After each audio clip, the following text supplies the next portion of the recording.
하이텐 라디오 생생경제 오늘 1부에서는 세계 여행부터 떠나보도록 하겠습니다. 월드 이코노미 시간인데요. 세계 여행이라고 말씀을 드리긴 했는데 오늘도 미국으로 가봐야 할 것 같습니다. 두 분 스튜디오에 모셨습니다. IS의 경제연구소의 차영주 소장님 나오셨습니다. 어서 오십시오. 예, 안녕하십니까. 한양대학교 경제금융대학의 이종환 교수님도 나와 계십니다. 어서 오십시오. 예, 안녕하십니까. 참 진짜 이분 어떻게 해야 되는지 진짜 어째야 됩니까? 그린란드, 파나마에 이어서 가자 지구까지 장악하겠다. 트럼프의 발언이 나왔습니다. 그러면서 팔레스타인 주민들은 내쫓겠다라는 이야기죠. 경제 개발도 하고 중동의 휴양지로 만들겠다 이런 얘기도 했는데 이분 대통령이에요? 부동산 개발업자예요? 뭐 다른 나라의 부동산에 대해서 이렇게 개발을 하시려는 게 굉장히 특이한 이야기라고 할 수 있겠고요. 근데 뭐 근본적으로는 그 명분은 근본적이라 말씀드리고 명분은 이제 불발탄하고 무기 같은 것들 해체하고 그다음에 거기가 이제 지중해 연안 지역이다 보니까 지중해 연안의 개발을 하려는 시도를 하겠다라는 이야기를 하고 있습니다. 결국은 폭탄 때문에 전쟁 등에 의해서 황폐화가 돼 있고 그건 이제 부동산 업자로서 개발을 그 나라의 거의 국가 단위 개발을 한번 하는 대단히 계획을 꿈꾸는 게 아닌가라고 할 정도로 하여서 이제 지중해 휴양지의 느낌 같은 이런 그런 거를 약간 품에 만들겠다라는 그런 이야기를 하고 있더라고요. 그러니까 이제 이게 너무 전쟁이 났기 때문에 파괴가 돼 있고 파괴가 돼 있으니까 불발탄도 뭐 그거야 그렇죠. 그거 다 있는데. 뭐 앵커님 말씀하신 대로 부동산 개발 큰 틀은 부동산 개발이고 그러니까 이게 뭐 경제 개발이라는 게 뭐 다른 뭐 산업 개발하겠다는 얘기는 아니고 그 지중해 연안에 그런 자원을 활용해서 부동산 개발하겠다. 라는 굉장히 큰 야망 혹은 뭐 그런 걸 내세웠다라고 아마 이해하시면 될 것 같습니다. 지금 전 세계가 이거 듣고 다들 화들짝 놀라가지고 이건 인종청소다 또 다른 인종청소다 이렇게 반발하고 있고요. 이스라엘만 신났어요. 최근에 보니까 네타냐후 총리가 백악관에서 트럼프랑 만났던데 또 한번 유유상종이다 진짜 똑같은 사람들끼리 노는구나 이런 생각도 들었어요. 그런데 이렇게 하는 게 미국에 이렇게 할 권한이 있긴 있습니까? 뭐 권한 갖고 하나요? 힘세면 하는 건데 어제도 방송에서 일진이라고 말씀을 드렸는데 요즘은 일진도 이렇게 안 할 것 같은데 아무튼 근데 그 말씀하신 것처럼 그게 인종청소 얘기가 나오면서 지금 이제 미국에서 벌써 탄핵안이 발의가 됐습니다. 나왔어요? 탄핵안 나왔어요. 근데 이분 같은 경우 일기 때도 탄핵을 하셨던 분인데 지금 이제 명분이 조금 전에 속보가 뜬 게 말씀하신 그 단어를 썼어요. 인종청소이기 때문에 탄핵안을 발의한다라고 한 거죠. 근데 뭐 통과되기는 뭐 쉽지는 않겠지만 어렵겠죠. 이런 건데 근데 이스라엘도 조금 당혹스러워하는 것 같아요. 원래 이스라엘이 지금 얻고자 하는 부분들은 아니고 이게 원래 글로벌리 두 국가의 법이라 그래서 그렇죠. 이스라엘 내에 이제 가자지구를 인정하는 건데 지금 주위에 이스라엘도 이스라엘이 그러니까 이제 지금 현재 나온 기사들을 보면 어제 이후에 나온 기사들을 보면 이스라엘이 원했던 방식은 아니다. 원래 이스라엘 같은 경우는 현재 이란의 핵 공격이라든지 이런 것들을 그 인정받으려고 그러니까 이란을 공격하려고 했었던 부분들인데 거기에 대한 언급 없이 뜬금없이 얘기가 나왔다. 근데 이 얘기는 교수님도 말씀하셨다시피 요거는 지금 트럼프가 갑자기 튀어나온 게 아니라 트럼프가 그 전에 몇 차례 얘기를 했었대요. 그걸 이제 얘기한 거고 현재 지금 이제 가자 지구에 있는 그 인원들을 어디로 보내냐라면 이집트와 요르단으로 보내겠다라는 건데 그게 인종청소지 뭐. 그러니까 이제 그런데 그 두 국가도 지금 현재 좀 반발을 하고 있고 더군다나 이게 단순하게 이주를 하는 문제가 아니라 현재 지금 여기에 있는 분의 대부분은 순위파거든요. 하마스의 이제 순위파인데 현재 지금 또 이스라엘 공격하고 싶은 것은 이란은 시아파고요. 요르단과 이집트 같은 경우는 순위파고 복잡합니다. 이게 인종이 또 그러니까 인종이라기보다는 이 종교 자체가 다르니까 이게 단순하게 우리가 이스라엘 대 중동 이 구조로 봐서는 쉽지 않을 것 같고 근데 트럼프가 노림수는 과연 이걸까? 아니면 이걸 통해서 다른 걸 원할까? 우리는 이제 후자 쪽에 무게중심을 둬야 되지 않을까 싶네요. 그래서 외신 쪽에서는 타초경사다. 프로 한번 쳐가지고 뱀을 놀리켜서 이렇게 하는 거다. 막 던지다가 뭐 반응이 안 좋으면 다시 주워 담기도 하고. 지금 뭐 멕시코라든지 이런 데서 또 주워 담았잖아요. 간밤에도 이 발언도 조금 주워 담는 분위기가 있더라고요. 하지만 말씀하신 것처럼 민주당에서 보니까 탄핵 소추안도 발의하겠다고 공언을 했네요. 이 상황도 한번 보긴 봐야 될 것 같습니다. 자, 지금 트럼프가 그린란드, 파나마 여기저기에다가 막 집어던지고 있어요. 여기다 가자지구 이야기까지 했는데 이런 배경은 뭘로 보십니까? 이게 뭐 해석이 여러 가지가 있을 수 있는데 저도 뭐 약간 비즈니스 관점의 해석을 하고 싶습니다. 대통령인데? 대통령이 이제 약간의 자기의 정치적인 영향력을 위해서 정치 비즈니스를 하고 있는 거죠. 외교인데. 근데 이제 외교도 비즈니스. 그러니까 이제 그러니까 비즈니스란 건 어떤 거냐면 서로 상호간에 주고받는 이런 게임인데 결국은 이익이 나면은 이익을 나눠 갖는 게 비즈니스라고 그렇게 보시면 되는데 이익을 나눠 갈 때 제가 더 많이 가져가려면 카드가 많아야죠. 흔히 말 레버리지. 쓸 수 있는 게 많아야 되는데 지금 모든 수단을 이런 데 쓰고 있는 게 아닌가라는 개인적인 평가를 하고 있습니다. 관세가 아까 소장이 말씀하신 대 대표적이라고 이야기할 수 있는데 관세 사실 외교적으로 중요하고 물가에 중요해 경제적으로 중요한 굉장히 임팩트 있는 내용인데 한다 그랬다가 그러니까 30일간 유예하겠다. 그러고 그게 불과 하루 만에 입장이 바뀌었어요. 그러니까 이제 메시지를 주고 약간 이게 뭐 자기가 이익을 얻기 위한 수단으로 쓰는 거지. 이게 어떤 국제 흔히 말하는 관세란 게 법에 정해진 거기 때문에 규칙이고 그렇죠. 예. 규칙을 할 때는 뭐 절차라든지 외교적인 협의라든지 이런 것도 있어야 되는 그런 거 무시하고 있거든요. 그러니까 이제 우리의 자산이 이만큼 있으니까 우리 말하고 자산이라는 게 어떤 거냐면 외교적으로 쓸 수 있는 카드. 그러니까 우리가 이권을 얻어낼 수 있는 카드가 이만큼 있으니까 이걸 가지고 많이 빼오겠다라는 그런 이야기고 이런 기조들이 계속 나타나는 것 같아요. 계속 나타나고 있어서 우리가 돈 안 되는 거 안 하겠다. 남을 공짜로 도와주는 일은 하지 않고 우리한테 이익이 될 때만 뭘 해주겠다라는 큰 철학적 기조가 나타나고 그게 이제 트럼프를 점차 상징해 가고 있는 거 아닌가라고 뭐 개인적으로 그런 평가를 하고 있습니다. 그러니까 이분은 정치할 게 아니라 그냥 사업이나 계속 하셨어야지. 왜? 미국민 입장에서는 굉장히 좋을 수도 있죠. 아니 뭐 그거야 그렇죠. 예. 하지만 미국이 하는 역할이 거기서 끝나는 것이 아니기 때문에 이게 중요한 것이 아닌가 싶은데 그런데 제가 트럼프 이분의 발언을 들어오면요. 앞에 한 말이랑 뒤에 한 말이랑 연결이 하나도 안 돼요. 앞뒤가 하나도 안 맞아. 이번에도 중동 쪽에 큰 안정을 줄 것이고 가자지구의 발전도 할 것이다 이렇게 이야기를 했는데 막상 미국이 해오던 해외 원조 프로그램 여기에는 지금 다 틀어막았잖아요. 어떤 상황입니까? 예, 그렇습니다. 일단 뭐 가자지구를 하게 되면 경제가 안정이 되고 정치도 안정이 되고 중동에 도움이 될 것이다. 여기가 우리가 한 가지 아셔야 되는 게 태풍이 없는 지역이에요. 그렇기 때문에 휴양지로서는 더군다나 우리가 분단 지역이 휴양지가 됐다. 엄청난 효과를 볼 수 있겠죠. 그런데 이제 말씀하신 것처럼 여기는 이렇게 하면서 한편으로는 해외 원조 프로그램에 대해서 돈을 쓰지 말라고 행정명령을 현재 지금 발동을 한 상태입니다. 90일 동안 지출을 이제 중단했는데 현재 지금 전 세계가 약 95조 원의 이제 그 공공개발 원조 자금을 쓰고 있거든요.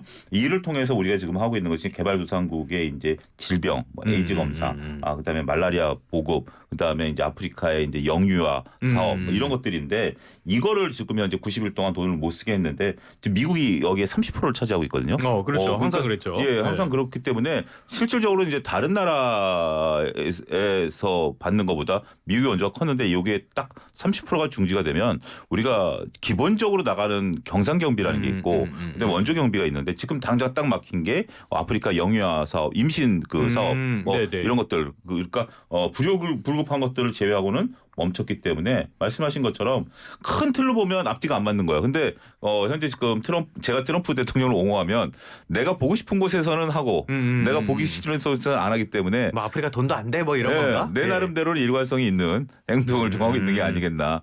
나쁜 일관성이네요. 예, 웃으면서 할 얘기는 아닌데 좀 그런 부분들도 그러니까 어떻게 보면 그게 현재 지금 트럼프의 모습이다 이렇게 봐야 될 것 같습니다. 근데 어떻게 보면은 중국에서 좋아할 것 같아요.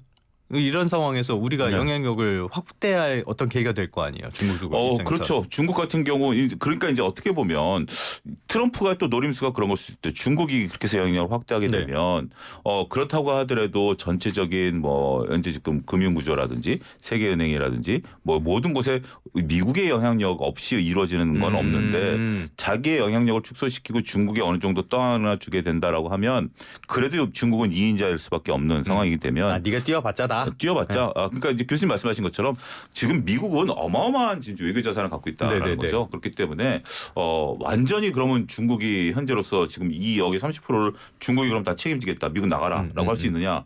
그건 또 아니겠죠. 지금 그런 상황은 아니지 않나 싶기도 합니다. 알겠습니다. 그러다 보니까 이런 해외 원조 프로그램 이런 것들을 담당하던 국제개발처 이걸 USAID라 그러나요? USAID라고 해야 되나요? USAID라고 보통 합니다. 이것도 뭐 직원들 출근하지도 말라 그랬다면서요. 사실상 해체 수준에 들어선 겁니까? 예, 이게 그 도지에서 결국 정부 효율부에서 비효율적으로 썼다라는 메시지를 주면서 어떻게 보자라면 이 흔히 말하는 ODA 사업이라고 보통 이야기하는데 ODA 사업을 담당하는 국제개발처를 지금 다 막아버렸다라고 보시면 될 것 같거든요. 아니 이런 사업에서 어떻게 효율적으로 돈을 써? 이건 효율적으로 쓰는 돈 쓰는 부서가 근데 이제 아니지. 지나치게 좀 정치적 그러니까 이제 흔히 말하는 PC주의라든지 약간 그런 맥락도 좀 있는 것 같고, 그러니까 복지 사업을 크게 하는데 이게 정치적인 커렉션 같은 것들이 좀 있는. 그래서 이제 머스크가 얘기하기에 뭐 일부 급진적 미치광이들이 운영한다 이런 얘기들이 나오는 것이 이제 반사. 민주당 아젠다. 이게 결국은 그 이런 것도 경제 개발에 네. 쓰여야 사실은 뭐 더 효과가 있을 수도 있다고 생각하는데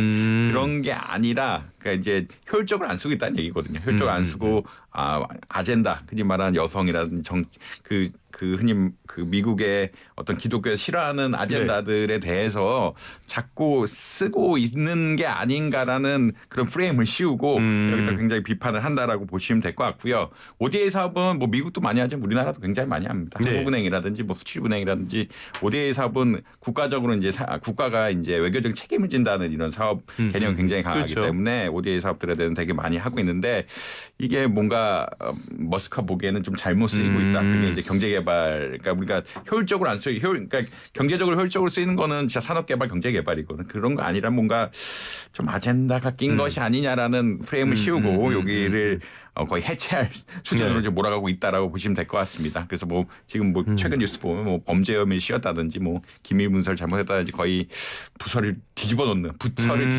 이런 네네네. 현상까지 나오고 있다라고 보시면 될 것 같습니다. 근데 성별이나 성적 지향점이나 국적 같은 거 이거는 본인들이 선택하는 게 아닌데. 근데 이런 식으로 해도 되는지 모르겠습니다. 아무튼 간에 자 머스크가 이렇게 나서면서 국제개발처 USAID가 첫 피해자가 됐다라는 평가도 나오고 있는데요. 다른 부처 공무원들도 이미 많이 그만두는 그런 분위기가 있다고요? 예, 자발적으로 그만두라고 뭐 좀 떠밀고 있습니다. 일단 그럼 이건 뭐 자발적인 형태지만 자발적인 건 아니네요. 언젠가 너 잘릴 거야라고 한다라면 네. 지금 저한테 누군가 그렇게, 그러니까 이제 제 창사가 제가 만약 회사를 다니면 회사 분위기가 10%는 자를 거야라고 한다라면 가장 먼저, 이게 좀 안타까운 것들이 가장 먼저 뛰쳐나가는 사람은 일을 못하는 사람들은 아니죠. 맞아요. 일을 갈 잘하는 곳이 사람, 있는 곳들이. 갈 곳이 있는 분들이 그렇다면 먼저 내가 나가지라는 것들, 지금 어떻게 보면 지금 그만두는 분들이 제가 볼 때는 그런 분들일 가능성도 있어요. 이거는 이제 제 내피셜이긴 합니다만. 근데 어느 회사나 구조 조정을 시작을 하면요 나가면 안 되는 분들이 제일 먼저 나가요. 예. 손을 들고 있고 이제 회사도 알죠. 아는데 그래도 이제 하는 것들이고, 어쨌든 이제 고민거리를 준 거죠. 현재 지금 6일까지 퇴사할래? 아니면 9월 20일까지 유급 휴가로 있다가 계속해서 이제 또 이런 퇴사 압박을 받을래? 지금 이러고 있는 상태라서 현재 전체 규모의 한 1% 정도가 퇴사 의사를 밝혔다라고 합니다. 네. 목표는 10%인데요. 근데 뭐 당장 지금 10%를 자르면 행정 마비가 되니까 그렇죠. 계속해서 이제 이런 예. 압박들이 들어올 거고, 우리나라 같은 경우는 이제 공무원이 되시면 완전히 이제 정년까지 안정적이 되는 분인데 미국은 그런 게 아니기 때문에. 저 요번에 처음 알았어요. 그게 아니라는 거. 예. 그리고 더군다나 이제 미국 같은 경우는 그런 거 있잖아요. 그 예산안 협의 안 되면 셧다운 되면 공무원, 그러니까 그럴 때마다 또 한 번씩 훅훅 자르겠죠. 또 그 빌미를 가지고. 네네네네. 그렇기 때문에 지금 이제 미국의 공무원 사회가 동요되고 있다. 이런 것들이 미국의 전반적인 행정 시스템에 대한 마비 우려까지 현재 지금 나오고 있다. 이렇게 말씀드리겠습니다. 정말 좌충우돌로 여기저기를 치고받으면서 많은 여파 파장을 가지고 있는데, 이 도지가 정부 효율부가 자체적으로 꾸려져 있고, 그러니까 뭐 연방 정부처럼 있는 거잖아요. 그런데 각 정부 기관마다 이른바 도지팀을 꾸리고 있다. 이런 형태라고 하는데 이게 무슨 말입니까? 뭐 일단은 도지팀의 지금 핵심은 6명이라고 지금 이야기가 계속 이제 뭐랄까 도지팀이 되게 엄밀하게 임명을 안 하고 젊은 22살의 평균 연령을 가진 약간 엔지니어나 AI 전문가들을 그러니까 해서 그분들이 무보수로 일하고 있다라는 전체가 그거 일하고 있고, 거기서 이제 트래킹을 한다고 얘기하고 있고요. 트래킹 한다는 건 어떤 거냐면 예산들이 어떻게 쓰이는지를 데이터를 지금 다 그러니까 약간 사이언티스트들이 약간은 데이터 과학자들 모여가지고 예산이 스트림라인이 어떻게 가는지를 모으고 있다. 그게 큰 맥락이라고 보시면 될 것 같고요. 이제 이것들을 효율적으로 돕기 위해서 부처마다 이제 팀을 조직하겠다라는 이야기가 나오고 있습니다. 그래서 스코펫은 재무장관이 재무부 결제 시스템에 대한 그게 뭐 어떤 얘기를 계속 하고 있는데 그 왜 이슈가 되냐면 결국 예산을 보려 그러면 결제가 어떻게 되는지 다 추적을 해나가야 되는데 데이터를 쫙 쌓아가면서 같이 치기를 하면서 이게 돈이 어떻게 나가는지 흐름을 파악해야 되는데 뭐 사회보장연금, 메디케어, 연방공무원 급여 이런 것들이 쫙 나와야 되는데 이런 것을 함부로 또 접근하면 안 되거든요. 근데 이제 도지직 입장에서는 이걸 접근해야 된다. 네. 근데 이제 그 재무부 입장에서는 이거 법 위반이다라고 싸우고 있는 이런 양상이라고 보시면 될 것 같습니다. 그러니까 기관장들이 데이터를 줘야 예산의 스트림을 파악할 수가 있고 지급이 어떻게 되는지가 쫙 파악이 되는데 이 도지팀 6명의 그 과학자 같은 이런 사람들은 데이터 사이언티스트는 그걸 달라고 계속 요구하는 거고 그래야 이제 흔히 말해서 이게 효율적으로 집행되고 있는지 어떻게 집행되고 있는지 파악을 하니까 근데 이거를 그러니까 실제 부처에서 안 주고 있고 이런 것을 효율적으로 하기 위해서 부처에도 4명씩 팀을 만들어 가지고 좀 파악해 오려고 하고 있다. 뭐 개인적으로는 해석을 그렇게 하기 이게 내용이 뭐 그 지금 뭐 6명이 누구냐 막 이런 것부터 막 나오기 시작해서 좀 뭐 애매모호하고 굉장히 가십처럼 들리긴 하는데 개인적으로 파악하기에는 이거를 데이터를 파악을 해야 되고 그러니까 스트림을 짜기 위해서 결국은 데이터 권한을 결제 권한이랑 싹 뽑아다가 데이터를 모아가지고 이게 돈을 어떻게 쓰는지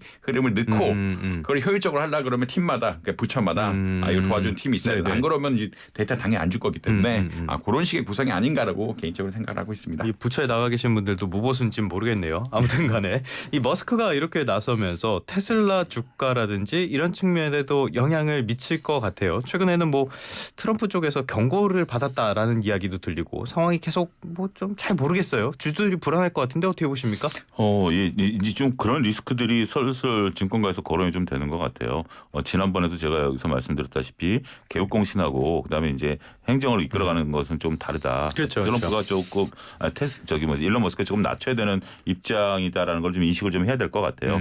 테슬라 같은 경우 현재 지금 미중 간의 이제 관세 부분에 있어서 피해를 볼 가능성이 있다라는 것도 부각이 되고 있죠. 왜냐하면 중국에서 많이 생산이 좀 되고 있고 더군다나 이제 뒤에 가서 조금 설명할 수 있을지 모르겠습니다. 관세라는 게 단순하게 하나의 제품이 미국에서 중국으로 가고 중국에서 미국으로 가는 그런 문제가 아니라 다양한 부품들이 막 왔다 갔다 하거든요. 그런 부분들에 의해서 피해를 볼 수 있고 그다음에 이제 그나마 일론 머스크에 대해서 우리가 갖고 있었던 것 전기차 말고 두 가지. 하나는 정치적인 입지. 그거는 이제 변수고 나머지는 이제 뭐 자율주행이라든지 우주라든지 뭐 이런 것들인데 여기에 대해서 이제 많은 투자들이 너무 이제 기대감에 대한 시간이 좀 흐르다 보니까 좀 지쳐가는 모습들을 좀 보이고 있죠. 그래서 테슬라 같은 경우 조금 변동성을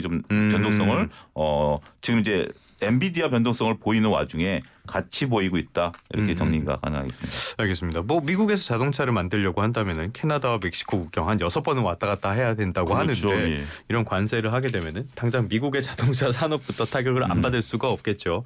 자, 다른 이야기도 좀 해보겠습니다. 다른 이야기라고 해봐야 또 트럼프 이야기이긴 한데요. 국부펀드 설립을 위한 행정명령에 서명을 했다. 이게 미국 역사상 최초다. 무슨 말입니까? 일단 국부펀드가 뭔지를 아셔야 되는데 우리나라도 국부펀드 있습니다. 있죠. 한국투자공사에서 KIC 우리나라 외환보유고 관리하고 그러니까 투자하는 이런 쪽에 업무를 담당하는 분들이 있고요.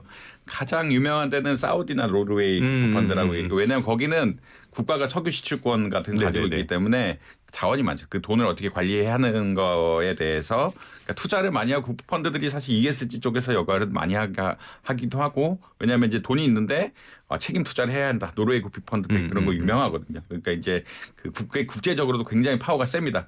돈이 너무 많기 때문에 돈이 너무 많고 이 흔히 말하는 사모도 할 수 있고 뭐 그냥 공모도 할 수 있고 모든 걸 다 할 수 있기 때문에 굉장히 크기 때문에 어떻게 보자라면 국제적으로는 굉장히 중요하다라고 아마 이해하시면 될 것 같고요.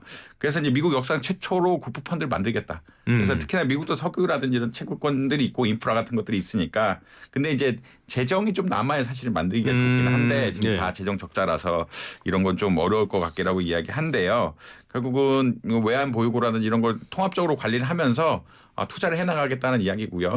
미국이 하면 또 규모가 사우디만큼 사우디가 세계 1위라고 생각을 하고 있는데 사우디만큼 만들어서 이게 만들면 어떻게 되냐면 세계 산업들을 좌지우지할 수 있고 국부펀드는 굉장히 큰 손이고 큰 손이 그 기업들에 대해서 다 삼성에 투자하고 뭐 어디 그러니까 어느 프로젝트별로 다 투자를 하기 때문에 이게 어마어마하다. 파워가 어마어마하다. 그리고 이제 우리나라도 지금 사우디에서 뭐 국부펀드 누가 오면은 뭐 산업은행에서 그럼요. 맞으러 가고 네. 이런 것들이 왜냐하면 그만큼 큰 돈을 투자할 수 있는 기관들이 그렇게 많지 않고요.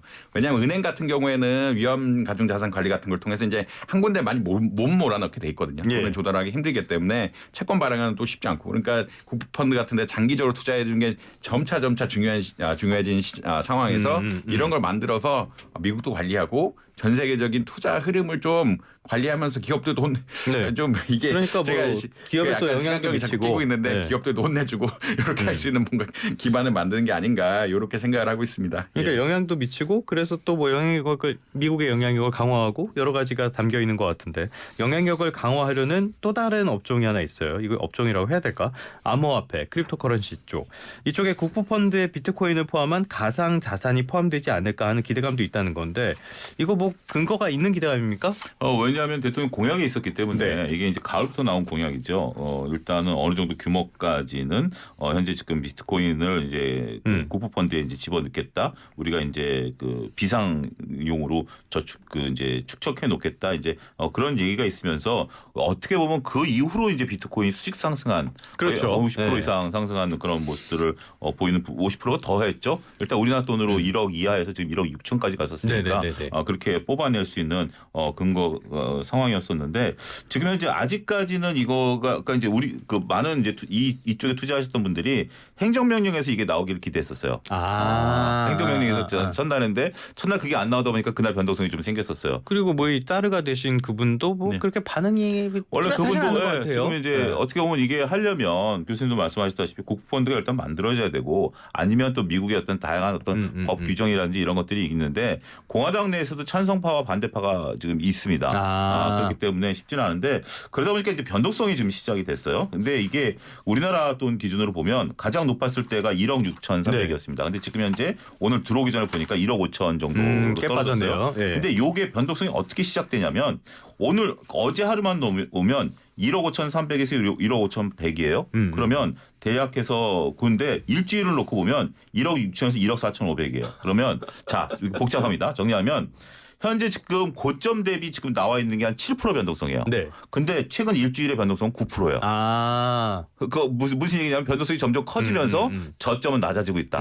이게 현재 지금 비트코인이 기대감이 조금 그렇다 하더라도 아직은 1억 5천을 지키고 있긴 합니다만 어느 순간 이 기대감이 사라지면 훅 하방 변동성이 생길 수도 있다. 말씀하신 것처럼 기술적으로 봤을 때는 그런 식으로 차트가 흔들리면서 하단이 조금씩 낮아지고 있는 거잖아요. 그럼 한번 이렇게 확 빠질 가능성이 있는 거 아닙니까? 일단 추세는 단기는 하락 추세죠. 추세는 여러분들 저점을 긋는 게 아니라 위에 그러니까 반등 올라올 때마다 긋는 겁니다. 네. 상승 추세는 하단에 긋는 거고요. 네. 그러니까 이제 그 그림의 차트에 네네. 하락 추세는 차트의 상단에 긋는 건데 그렇답니다. 예, 네. 그 부분에 있어서도 지금은 다소 하락 추세대의 아하. 초기 모습으로 변형될 수 있다 이렇게 말씀드리겠습니다. 뭐 사실 이 이야기 하고 나서 유럽 중앙은행도 그렇고 미국 내에서도 그렇고 야 그 가상자산 암호화폐 그거는 그런 게 아니야 막 이런 말들도 많이 나오는 걸 봐서 뭐 일부 그 노벨 경제학 수상자는 10년 내 제로가 될 것이다. 네. 뭐 이런 빌 게이츠도 얘기도 뭐 아무런 가치도 없는 예. 거다 뭐 이렇게 말씀도 하셨으니까 변동성은 앞으로도 커질 것 같습니다. 끝으로 관세 문제 간략하게 좀 짚어보도록 할게요. 트럼프의 관세 칼춤 시작이 되긴 했는데 캐나다, 멕시코, 중국이 첫 타겟이었어요. 캐나다와 멕시코는 일단은 조금 몸을 낮추는 그런 분위기였고 중국은 그렇지는 않았어요. 왜 이렇게 입장이 갈렸다고 보십니까? 중국은 경쟁 국가고요. 중국은 지금 기술 패권을 놓고 네. 경쟁을 벌이고 있고 AI 경쟁에 당연한 걸 왜 물어보냐는 그런 표정이었습니다. 그러니까 예. 중국은 전혀 입장이 나. 중국은 중국은 전면전을 할 체급이 됐고요. 그게 중국도 이미 내수 비중이 굉장히 높아지면서 그러니까 흔히 말해서 전면 경쟁을 할 수 있는 체급이 됐습니다. 그러니까 이제 그 수출이 안 돼도 내수를 버티겠다라고 하면 또 버틸 수 있는 이런 상황들이 돼가지고 이게 너무나 그러니까 캐나다나 멕시코는 미국에 의존적인 경제고 중국은 아예 그러니까 그렇기 때문에 그러니까 예. 미국보다는 당연히 작고 최근 또 10년 동안 격차가 많이 벌어지긴 했지만 그럼에도 불구하고 내수 위주로 산업을 좀 돌리면서 버틸 만한 이런 상황이 됐거든요. 네. 그리고 이제 사실은 기술 패권 하면은 그 기술 패권 더하기 이제 군사 패권도 둘이 경쟁하지 않을까 할 정도로 지금 양대 강국이 돼가고 있기 때문에 거기에 뭐 지는 양상을 보인다라고 하는 거는 뭐 시진핑 정부 자체에 좀 문제가 될 수 있을 정도로 하고 있는 것 같고 그다음에 이미 예측을 했을 겁니다. 이미 관세 붙인다 예측을 하고 어떤 식으로 해나가야 될지도 계획이 돼 있겠죠. 계획이 충분히 돼 있고 네. 뭘 팔지 무슨 정책을 해야 될지 시나리오를 다 짜놨을 거기 때문에 그런 상황에서 뭐 전혀 다르다 뭐라고 일단 말씀드릴 수 있을 것 같습니다. 알겠습니다. 전혀 다른 상황이었고요. 다른 나라도 살펴보면은 유럽이 있고 그 다음에 일본이 있고 인도도 있고 다들 긴장을 많이 하는 것 같아요. 다음 타겟은 유럽이 될 것이다. 일본, 인도 다들 어떻게 대응하고 있습니까? 순차적으로 이제 볼 건데 우리가 여기서 한 가지 좀 봐야 될 것이 짧게 말씀드리면 캐나다하고 멕시코가 한 달 뒤에잖아요. 네. 그러면 이제 미국 기업들한테 재고를 쌓으라는 어떤 신호일 수도 있어요. 더군다나 걔네들은 국경을 막 왔다 갔다 하는 거고 두 번째는 캐나다, 멕시코가 국경에 대한 비용을 자기네가 되겠다라고 했잖아요. 이민자들, 네. 그다음에 마약에 대한 부분들. 그러니까 어떻게 보면 트럼프는 정치적인 부분들을 얻었다라고 보고 전 유럽연합에 대해서 이제 10% 얘기가 나오는데 제가 볼 때는 유럽연합에 쓸 수 있는 카드는 방위비 카드일 수도 있어요. GDP 계속 5%, 얘기했잖아요. GDP 5%. 예. 그러니까 이제 결국 캐나다, 멕시코는 이민 문제, 마약 문제에 대해서 캐나다, 멕시코가 돈을 대기를 했으니까 그 발을 뺄 수 있는 명분을 준 거죠. 그렇게 그러고 유럽 같은 경우는 10% 받을래? 방위비 낼래? 이렇게 할 수 있는 거죠. 일본 같은 경우도 방위비 분담이 상당히 늘어날 가능성도 있어요. 네. 그리고 이제 대만이라든지 우리나라 같은 경우도 이제 같은 경우고 특이한 게 인도 같은 경우입니다. 인도 같은 경우는 지금 현재 관세를 오히려 낮췄어요. 관세를 확 낮춤으로써 일단 트럼프가 그럼 어떻게 나올지 이렇게 좀 보자라는 어떤 그런 모습들을 좀 보이고 있기 때문에 인도 케이스가 하나의 특이한 거예요. 더군다나 중국 교수님 말씀하신 것처럼 중국이 지금 현재 자국의 내수를 갖고 싸우고 있는데 여기에 대체제로 떠오르는 게 또 인도거든요. 그렇죠. 예, 대체 시장으로 떠오를 수 있는 게 인도이기 때문에 어떻게 보면 진심으로 네가 트럼프가 관세에 대한 생각이 있느냐라고 봤을 때 인도의 이런 어떤 선제적인 어떤 그런 것들이 어떻게 나오느냐가 하나의 바로미터가 되지 않겠는가. 저는 그렇게 또 말씀드리겠습니다. 알겠습니다. 인도도 주목을 해봐야 된다. 언제까지 우리가 2분의 2배 이렇게 주목을 하고 전 세계가 큰 충격을 받게 될까요? 아마 4년 내내 사고와 논란을 몰고 다니시지 않을까 생각을 해볼 수가 있겠습니다. 지금까지 한양대학교 경제금융대학의 이정환 교수님, IS 경제연구소의 차용주 소장님과 함께 이야기 나눠봤습니다. 오늘 말씀 고맙습니다. 감사합니다. 감사합니다.